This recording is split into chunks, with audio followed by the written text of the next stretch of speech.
makin panas karena pengumuman penting dari Muldoko ini. Demo di Banyuwangi, Jember, ricuh. Demo di Patung Kuda, ditinggalkan Jokowi ke kebun tebu. Tidak terima, kumpulan advokat malah gugat Polri. Hingga santri ancam jihad, tolak Omnibus Law. Beginilah komentar cerdas dari Rocky Gerung. Mari kita bahas dari Muldoko. Pengumuman penting dari Bapak Muldoko. Ini bisa jadi berita buruk bagi kita semua yang menolak pengesahan Omnibus Law Cipta Kerja. Pasalnya, Presiden Joko Widodo dipastikan akan segera menandatangani Undang-Undang Sapu Jagat tersebut. Pernyataan itu disampaikan Kepala Staf Kepresidenan KSP Muldoko dalam rekaman suara kepada wartawan Rabu 21 Oktober.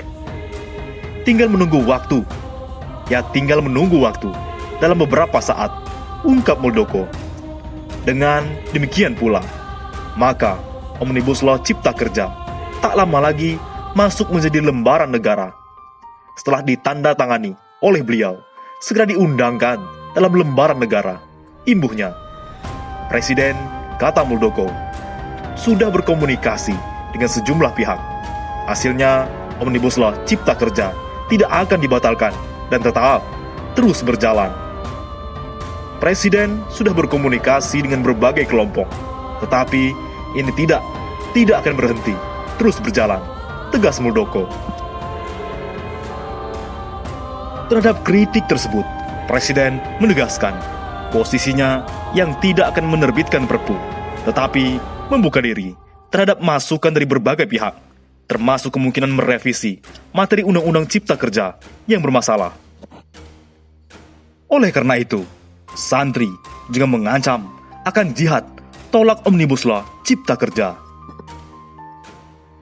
Begini surat edaran yang beredar. Disahkannya Omnibus Law Cipta Kerja akan semakin mengancam terhadap kedaulatan rakyat kecil di akar rumput. Alih-alih diproyeksikan untuk mengembangkan agenda-agenda pembangunan negara, justru malah menjagal hak-hak rakyat kecil, petani, buruh tani, nelayan, dan masyarakat adat. Tentu saja, kalangan santri tidak bisa bersikap kompromi pada Undang-Undang Cipta Kerja ini. Karena kebijakan ini sudah bertentangan dengan semangat Islam yang rahmatan lil alamin, sehingga menyatakan sikap penolakan terhadap kebijakan ini menjadi jihad kaum santri yang hari ini pantas untuk kita perjuangkan bersama. Maka dari itulah, kaum santri perlu menyerukan beberapa pernyataan sikap berikut ini sebagai jalan jihad yang kini harus ditempuh. Pertama, menolak Omnibus Law Cipta Kerja yang sudah disahkan oleh DPR RI pada sidang paripurna 5 Oktober 2020 kemarin. Kedua, menyatakan mosi tidak percaya kepada DPR dan pemerintah Republik Indonesia. Ketiga, mengancam seluruh tindakan represif aparat pada masa aksi yang menolak Omnibus Law Cipta Kerja. Keempat, mengajak kepada seluruh elemen santri untuk juga terlibat dalam jihad menolak Omnibus Law Cipta Kerja. Pernyataan sikap ini disusun oleh Front Nahdliyin untuk Kedaulatan Sumber Daya Alam FNKSDA Sumeneb dan terbuka bagi semua elemen santri di mana saja berada untuk turut serta terlibat. Kepada seluruh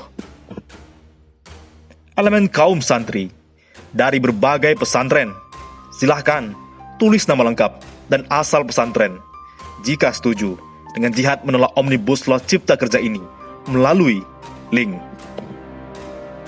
http://bit.ly dukung suara santri tolak Omnibus Law. #jegal sampai gagal. #santri tolak Omnibus Law. Santi. Ulang, #mosi tidak percaya. Oleh karena itu, santri sudah mengeluarkan sikap. Rocky Gerung pun membayangkan jika Habib Rizik turun dari bandara, dijemput oleh Gatot dan Anies Baswedan. Pengamat politik Rocky menilai Habib Rizik Syihab, HRS, punya pengikut yang banyak di Indonesia. Dan itu merupakan fakta politik yang tidak bisa dipungkiri. Ex pengajar di Universitas Indonesia UI ini berbicara, Rizik Syihab semakin ditolak untuk kembali ke Indonesia, maka semakin dimuliakan oleh pengikutnya. Dan itu terjadi natural sekali. Di dalam psikologi politik, Habib Rizik itu semakin diumpetin, semakin, sebut saja, glorifikasi, berlangsung natural sekali.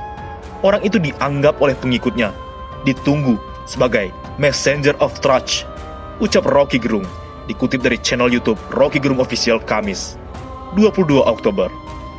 Rocky mengatakan, fenomena Habib Rizik Syihab ini yang harus disadari oleh pemerintah, bahwa semakin imam besar Front Pembela Islam ini disingkirkan, semakin orang menumpuk energi untuk membawanya pulang. Jadi, penguasa mesti baca, itu dalam keadaan Indonesia mengalami turbulensi, ucap Rocky Gerung. Rocky melanjutkan, Presiden Joko Widodo sejak awal telah membangun politik pecah belah. Dia muncul dengan politik yang membelah keakraban sosial. Dengan sinyal pertama, soal klaim, kami Pancasila. Dengan sinyal pertama bahwa kami Pancasila, maka dengan sendirinya akan timbul persepsi bahwa Habib Rizik Syihab itu anti Pancasila, beber Rocky. Dia menilai seluruh parameter pemerintah yang dipakai dan dipasangkan pada Habib Rizik Syihab itu justru berbalik menjadi ukuran para rezim ini. Lebih Pancasilais mana Habib Rizik Syihab yang berupaya hasilkan keadilan sosial dengan Presiden Jokowi yang menghasilkan undang-undang Omnibus Law yang tidak pro kepada rakyat, katanya. Rocky menilai pemerintah tidak bisa menghadirkan keharmonisan sosial dan keadilan. Menurutnya, pemerintah lebih bijak jika hadir dan terlibat untuk kepulangan Habib Rizik Syihab atau menjemputnya. Pemerintah sampai sekarang tidak tahu dia mau ucapin apa soal Habib Rizik Syihab, kata Rocky. Coba bayangkan, Habib Rizik Syihab itu turun dari bandara, dijemput oleh Jenderal Gatot, dijemput oleh Anies Baswedan. Kan itu seluruh konstruksi persaingan politik itu berubah. Saya cuma bayangkan itu sebagai kondisionalitas, sambungnya. Nah, pemerintah harus menguji itu. Kalau dia cukup kuat, dia harus mengambil keputusan bahwa Habib Rizik Syihab harus bahkan dijemput, karena tidak ada problem lagi dengan pemerintahan Arab Saudi, pungkas dia. Di lain sisi, aktivis kami ditangkap. Korps Advokat Alumni UMSU adukan Polri ketiga lembaga ini. Atas penangkapan aktivis Koalisi Aksi Menyelamatkan Indonesia, kami, Korps Advokat Alumni UMSU, atau yang disingkat dengan KAUM, membuat pengaduan ke 3 lembaga negara. 3 lembaga yang dimaksud yaitu Komisi Yudisial, Komnas HAM, dan Ombudsman Republik Indonesia. Nasihat Hukum Kadif Infocom, KAUM, Eka Putra Zakran, mengatakan banyak kejanggalan atas penangkapan kliennya. Ada kejanggalan dalam hal penetapan sprindik, surat penangkapan, surat penggeledahan, dan surat penahanan terhadap Khairi Amri. Makanya membuat laporan atau pengaduan ke Komnas HAM Republik Indonesia, Ombudsman Republik Indonesia, dan Komisi Yudisial Republik Indonesia, kata Eka Putra dalam keterangannya Kamis 22 Oktober. Eka Putra berharap dalam pengaduan ini kliennya serta kawan-kawan kami segera dibebaskan. Harapan kita agar Khairi dan kawan-kawan segera dibebaskan, pungkasnya. Di lain sisi, perjuangan demo di tengah pandemi makin berlanjut. Buruh menyebut kalau kena COVID hari ini tidak apa-apa. Ini karena perjuangan untuk melawan Undang-Undang Ciptaker. Masa buruh terus menyampaikan aspirasinya menolak Undang-Undang Omnibus Law Cipta Kerja melalui orasi-orasinya di area Patung Kuda, Jalan Medan Merdeka Barat, Jakarta Pusat, Kamis 22 Oktober. Kerumunan massa tak membuat buruh takut terkait ancaman tertular virus corona. Bagi massa, yang paling berbahaya adalah diterapkannya Undang-Undang Omnibus Law Cipta Kerja. salah satu orator menyinggung penyebaran COVID yang masif di Indonesia saat ini. Akan tetapi, menurutnya, jika masa terpapar COVID lantaran melanggar aksi hari ini, itu disebabkan karena DPR dan pemerintah mengesahkan Undang-Undang Omnibus Law Cipta Kerja. Yang bikin COVID hari ini adalah Omnibus Law. Bayangkan, tiba-tiba datang COVID baru, diketuknya palu Omnibus Law. Kata salah satu orator dari atas mobil komando di lokasi. Ia mengatakan, COVID dengan Omnibus Law, khususnya klaster cipta kerja, sama-sama berbahaya. Hanya saja, kata dia, yang membedakan estimasi waktu membunuh nyawa manusia. Kalau kena COVID, matinya cepat. Kalau Omnibus Law dijalankan, membunuh masyarakat secara perlahan-lahan, pungkasnya. Untuk itu, orator meminta para massa tak gentar dan loyo dalam menyampaikan aspirasi menolak Undang-Undang Omnibus Law. Semua harus dilakukan sampai suara massa didengar dan Presiden Joko Widodo menerbitkan peraturan pemerintah pengganti Undang-Undang Perpu untuk membatalkan Undang-Undang Ciptaker. Satu hal kawan-kawan, tidak usah takut.